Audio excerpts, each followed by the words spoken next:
Moist heat cooking methods is the segment that we are going to be doing now. And I'm going to show you how to poach. We are going to actually just poach a lovely piece of chicken breast today.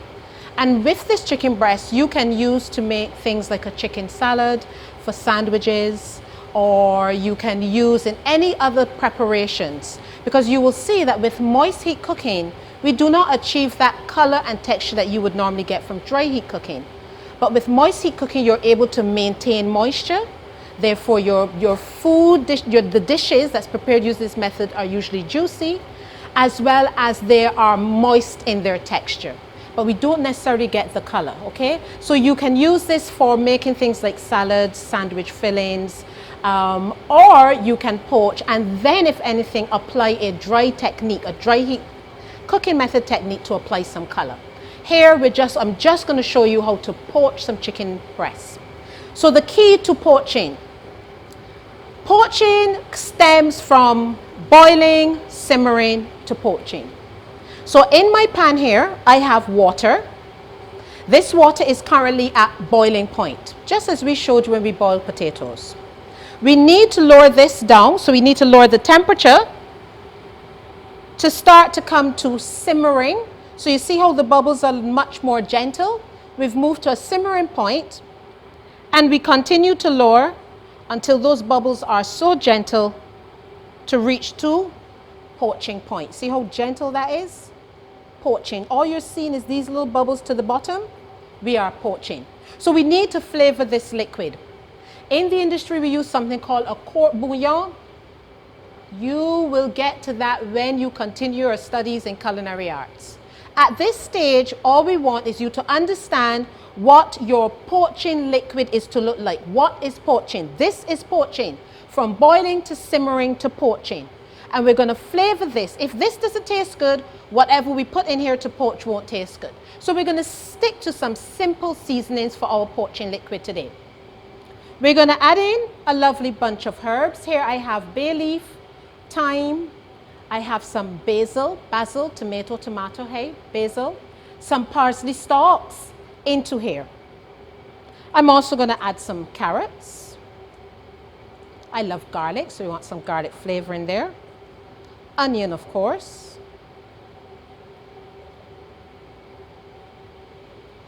If we had some peppercorns to get that pepper aspect in, we would add that in here. But of course, if you have Scotch pepper, you can indeed add a whole Scotch pepper. You can flavor your poaching liquid however you want, okay? But if we were speaking to a traditional court bouillon, we would have specific flavorings to our court bouillon. But this is not a court bouillon, it's just a simple poaching liquid. So you can see right now that we're not seeing much action. We're seeing a lot of steam. That suggests there's still heat. So I'm just going to turn it up just a little bit more, so we get a little more action. We do not want simmering, we want poaching. Beautiful. So there's not too much action to be going on, but we want that we can still see heat. We're going to season with our salt. I am not using any black pepper in this because the ground black pepper will make it dirty. It will look dirty, and as a result, when I pull out my meat, it also would have all these specks of dark pepper. We don't want that. That's why we would use peppercorns. How much salt? You want your poaching liquid to be on the salty side so that it would impart flavor into your meat or fish or whatever item you're choosing to poach. Remember, you can also poach fruit. Traditionally, we poach pears and we poach apples. Of course, your poaching liquid wouldn't have in onions and carrots, but we will have other flavorings like star anise, stick of cinnamon, and things like that. Oops. So we must taste. Always taste, students. The nose is for smelling. The mouth is for tasting.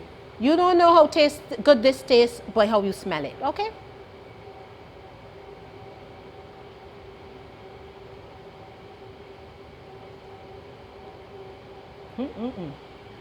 I could drink that, just like that. Our poaching liquid is ready, and now we can put in our chicken breast. Our lovely chicken breast. I have chosen to keep the skin on the breast but it's up to you. You can remove the skin as well, okay? But the skin will add more flavor into my poaching liquid, because when I use this chicken breast, and I plan on using this chicken breast to make a lovely chicken salad to make a sandwich with, I will remove the skin, but I want that flavor in my poaching liquid. So in it goes. So as you can tell, it's not completely covered our chicken.